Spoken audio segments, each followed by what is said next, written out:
Komisi Pemilihan Umum atau KPU Kabupaten Nganjuk gelar rapat pleno terbuka rekapitulasi hasil perhitungan perolehan suara pemilihan umum tahun 2024 di hari kedua tingkat Kabupaten Nganjuk yang berlangsung di Front One Hotel Nganjuk.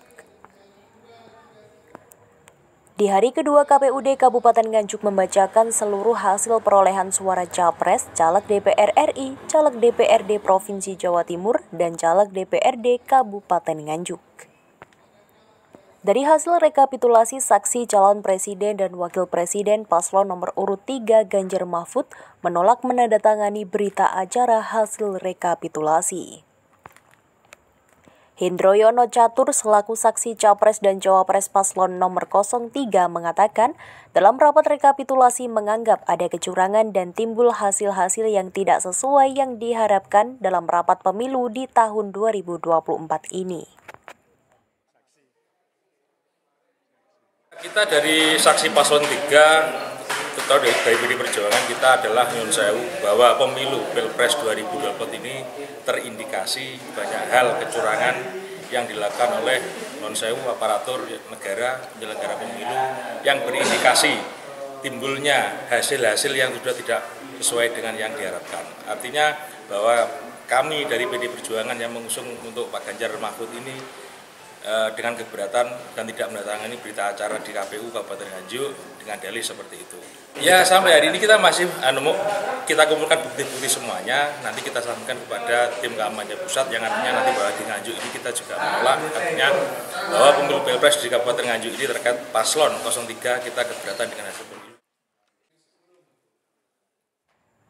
Mendengar hal itu, Ketua KPUD Kabupaten Nganjuk Pujiono mengatakan, intinya di pemilu tahun ini tidak keberatan terhadap proses rekapitulasi termasuk dengan angka-angka perolehan itu menyatakan sesuai. Ya, untuk hasil keseluruhan ini untuk semua jenis pemilu, 5 jenis pemilu itu sudah kita tetapkan.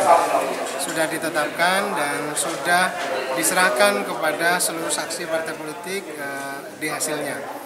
Nah, karena itu di hasil berita acara itu bisa digunakan kalau misalnya ada yang keberatan di luar forum untuk mengajukan misalnya sengketa proses di Bawaslu maupun nanti katakanlah sampai dengan di MK. Jadi tadi hari kedua ini kalau hari pertama tidak ada keberatan sama sekali, lalu di hari kedua ini karena memang sudah total ya keseluruhan 20 kecamatan untuk pemilu presiden dan wakil presiden ada keberatan saksi dari saksi paslon 3 yang menyatakan bahwa tidak mau menandatangani di hasil kabupaten. Itu satu. Yang kedua, merasa ada kecurangan di pemilu ini. Yang pada intinya itu. Jadi tidak keberatan terhadap proses rekapitulasi termasuk terkait dengan angka-angka perolehan itu menyatakan sesuai. Cuman di keberatan saksi dan kejadian khusus dia menyatakan itu. Sementara itu, dari partai yang lain untuk DPR RI, DPRD, dan DPRD Provinsi ini tidak ada yang keberatan. Kecuali DPRD Kabupaten Nganjuk ada yang keberatan di salah satu partai karena ada yang tidak sesuai dan kecurangan di wilayahnya. Dari Nganjuk, Jawa Timur, Gainanda, Ekspresi TV melaporkan.